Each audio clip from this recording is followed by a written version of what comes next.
Démissionner pour éviter le chaos. Ce sont les mots du chancelier autrichien hier qui, malgré les accusations, reste impassible et sûr de pouvoir prouver son innocence. Ces accusations remontent à 2016. Elles sont fausses et je vais pouvoir éclaircir cela. J'en suis profondément convaincu.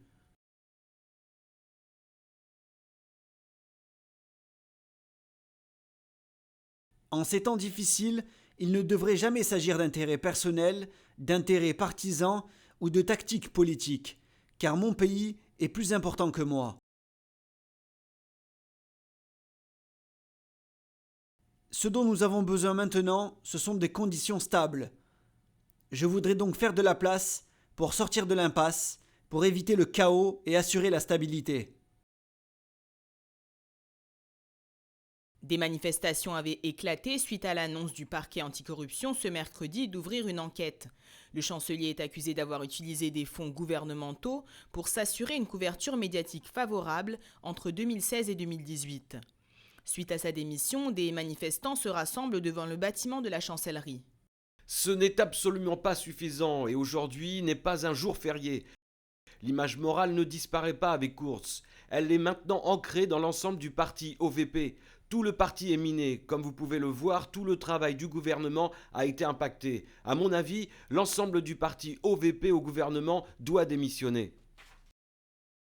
Côté politique, c'est un scandale qui fait le jeu des autres partis. Alors même si son parti OVP avait fait bloc derrière lui, son partenaire de coalition junior, les Verts, avait suggéré son départ et son remplacement à la tête du Parti populaire autrichien.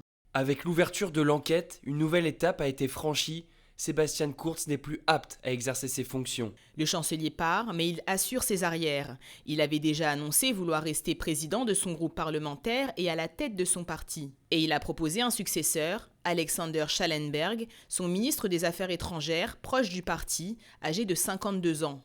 Une stratégie dénoncée par l'opposition. L'Autriche a maintenant besoin de se détourner complètement du système Kurz et de prendre un nouveau départ avec un retour à la décence, à la clarté et au respect.